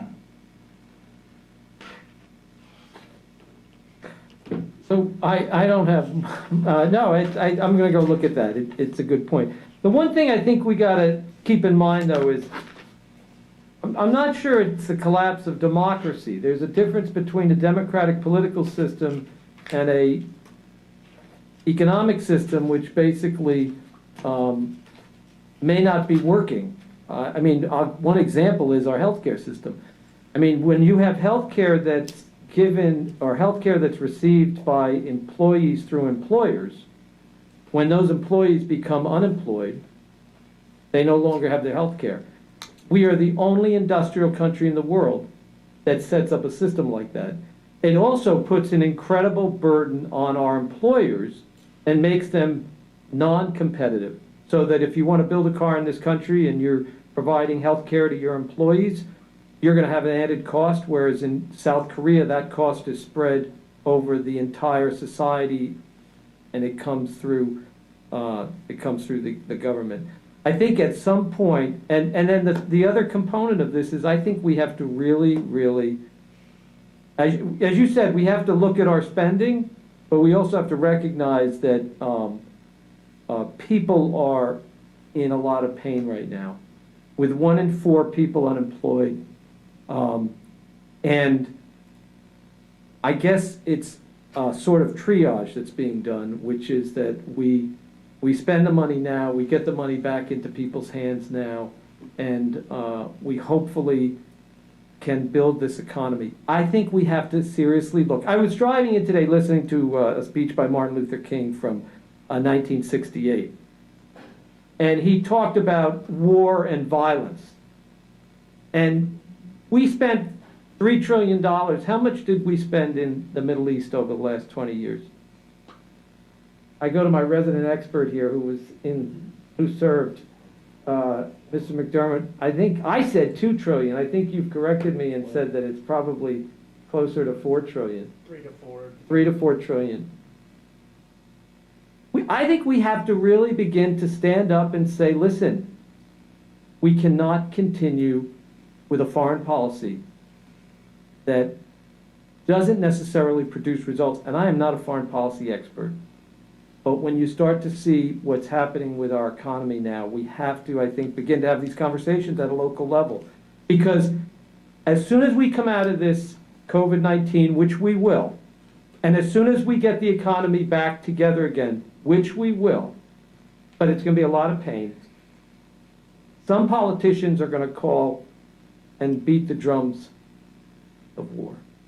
And, we saw there were no weapons of mass destruction, and yet many people died, and civilians and our own citizens. So I only say that, Commissioner, because I hope that we as local leaders can remember the warning that you're telling us about spending, which is a good one, and also remember it once we get to a time where it's so easy to forget what's happened after it's behind us.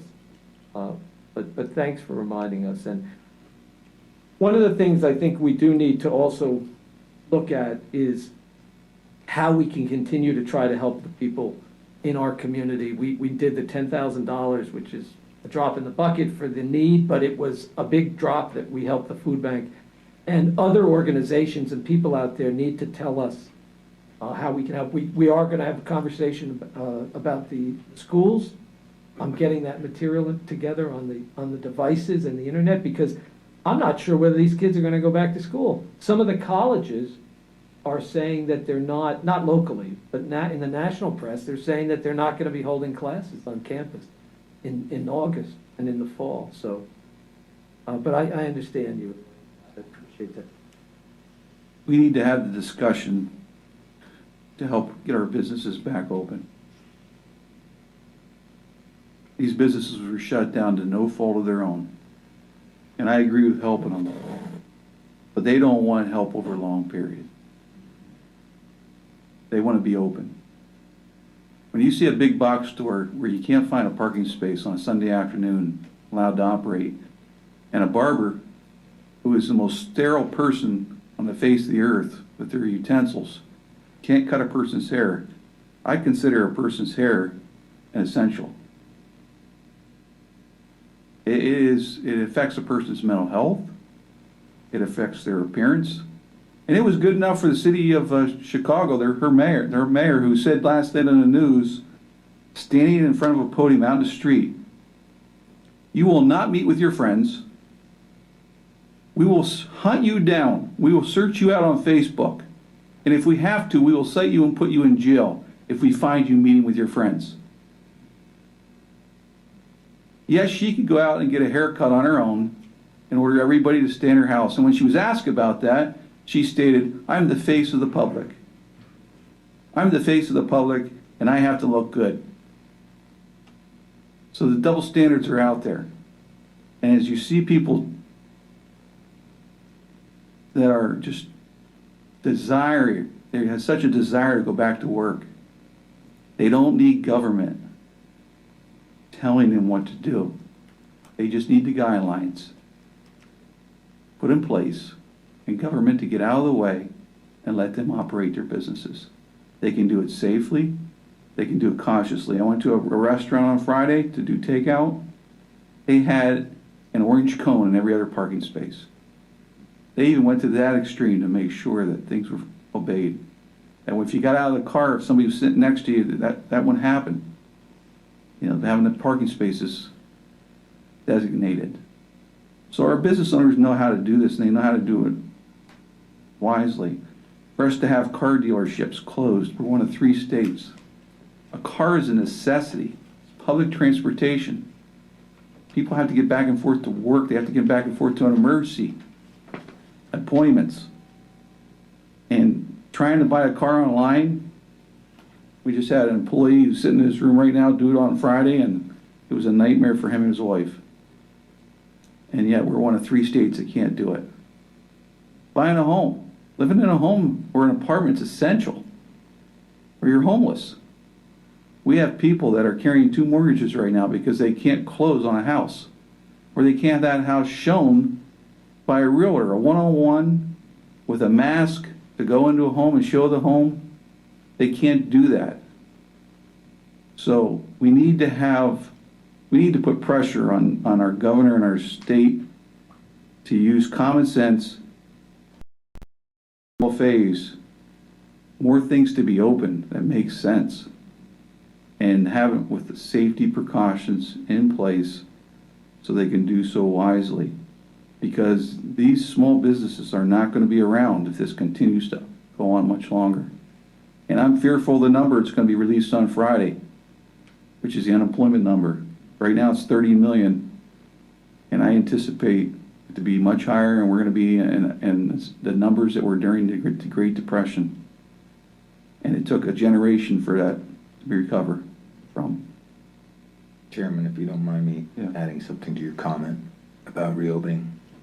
You know, we see just with our court system how difficult it is to get reopened from a government side, and then amplify that or by 20 times on what businesses are going to have to go through.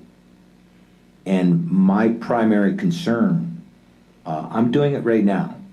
You know, we set up our guidelines as how we're going into people's homes and whatnot, and the safety precautions. But if the statistics go up, okay, and the governor thinks he has to shut down business again, it's just not going to happen. This would kill us. Imagine owning a restaurant and you can only serve 25% of your capacity. Are you serious? Okay, I'm one for herd immunity, but are you serious? You're going to lose money opening up at 25% capacity. So why would you do it? I mean, things need to be thought out, and you know what happens. I can't risk my livelihood because of fear. You know, I just can't do that, and I don't think many business people that hire the bulk of the employees can afford to be on that yo-yo. And the economy is important, period. Public comment? Mr. Stout.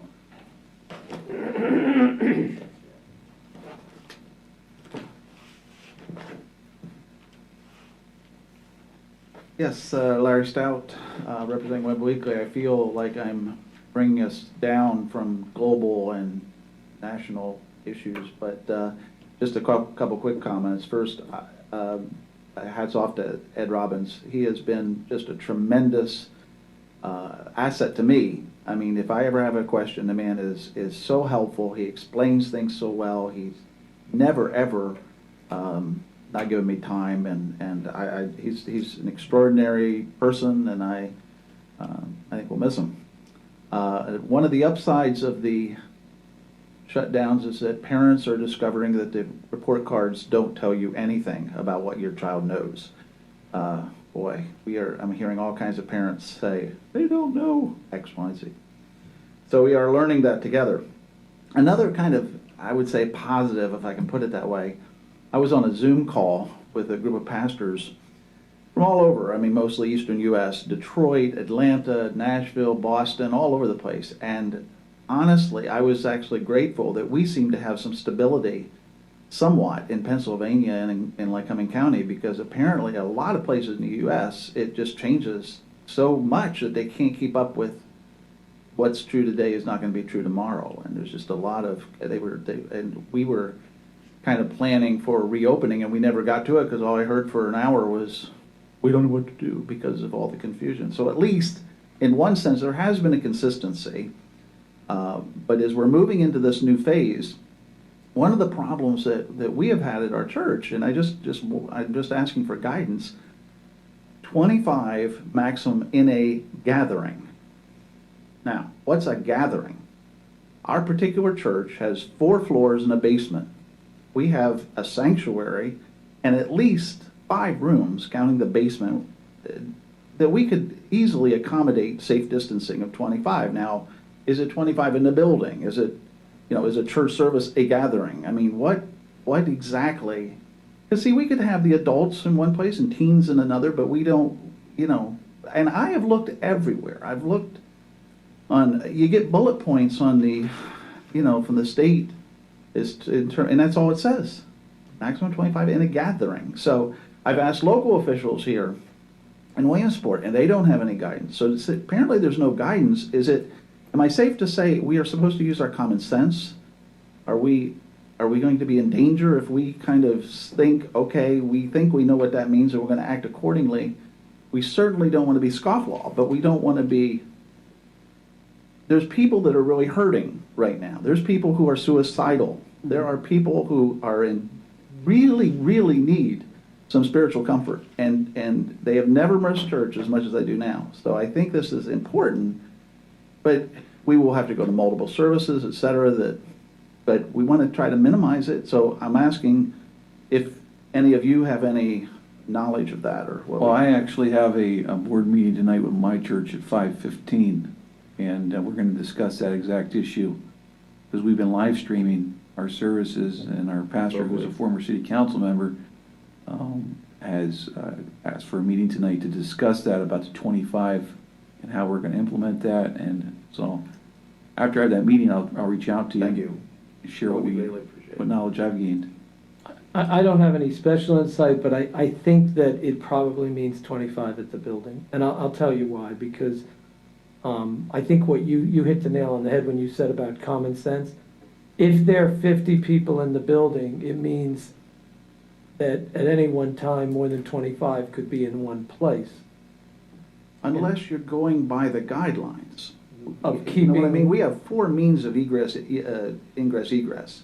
So, I mean, we would not. I mean, when we were planning, we said we would never have a place. In fact, you'd always you'd want to not go to 25. You'd sort of the mid, more like a 22, 23 maximum type thing.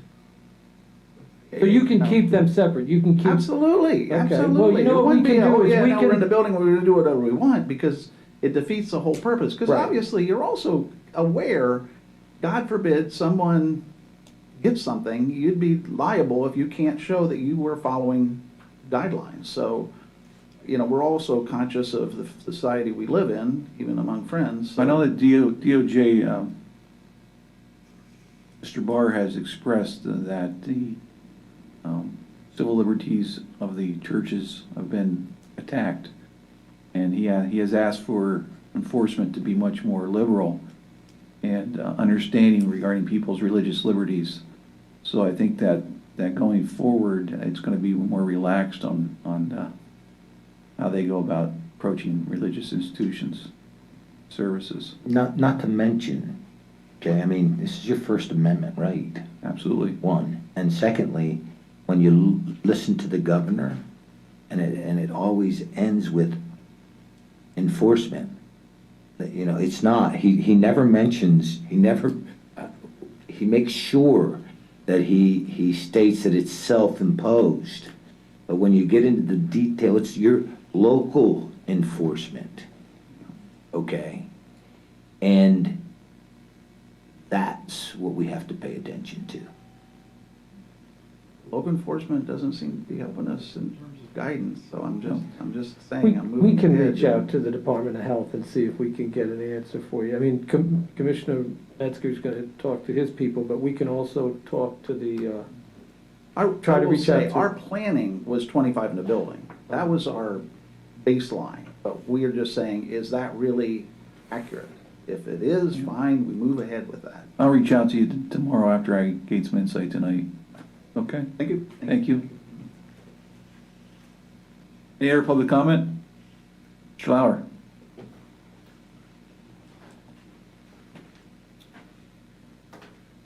Thank you. Yep. Morning, Commissioner. Morning. I'm gonna kind of get away from the COVID and all that stuff here. I'm gonna get back to county business here. Okay. I don't know, I missed this, you weren't involved with this, Commissioner Metzger, so has the $11,000 emergency repair authorized for the 10 gallons of water been fixed yet that happened in the courthouse last June or July? We paid $11,000 to fix 10 gallons of water that drained in the courthouse. Has that been fixed? I believe so. Yeah, and it wasn't just 10 gallons. I Or mean, 10 gallons, Todd. Anytime it we would. had a flood. Well, I'm just Yeah, talking about- anytime it would, for years, anytime we get a downpour over there, you could hear it coming down the back elevator like it was a waterfall.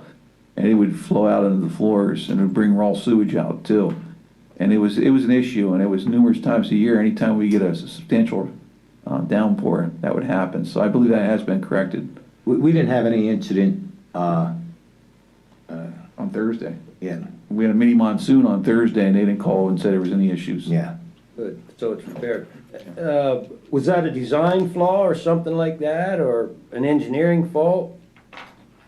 Or just something that wore out?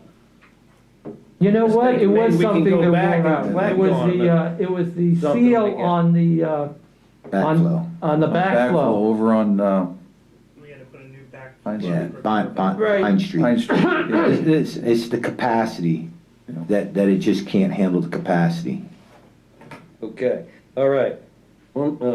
Tuesday, March 31st, action item 8.10. The purchase of a new Kubota utility vehicle for $22,680. My question is, why did we purchase that vehicle and for what department and for what use? It must have been RMS. Yeah. And, I'm pretty sure it was RMS. I think it's the vehicle that they use to go around and check the gas. Yep. The other I guess, one, yeah. the other one was about 14, 15 years old, I believe. I thought they just purchased a new one here a year and a half ago. Didn't they purchase a brand new John Deere Gator, I thought? Just within the last year and a half, they purchased a brand new one. Well, this one, so we have, I think, over 100 gas wells that produce methane gas from the decomposition of the waste. We sell that gas, that natural gas, that methane gas, and they need to go and check those wells multiple times a day, and so they Yeah, I drive. understand all that, but if they just bought a new one, I could be wrong, but I don't think I am. I don't see $25,000 vehicles wearing out in a year and a half. My question is, if they did, why do they need two of them? So that's. There are a number of utility vehicles at that location. It's a large operation, a lot of acreage to cover. Okay. All right. Now, I'm going to go back to this man's comment here last week. What's your name? Gage. This Gage dude's comment here. I understand, I kind of think what he was talking about. The Williamsport School District, E25 compatible radios. Because I read this too, that the school district's saying they are going to go to P25 compatible radios, which is what our system is now, correct? Our new system is upgraded to P25 compatible.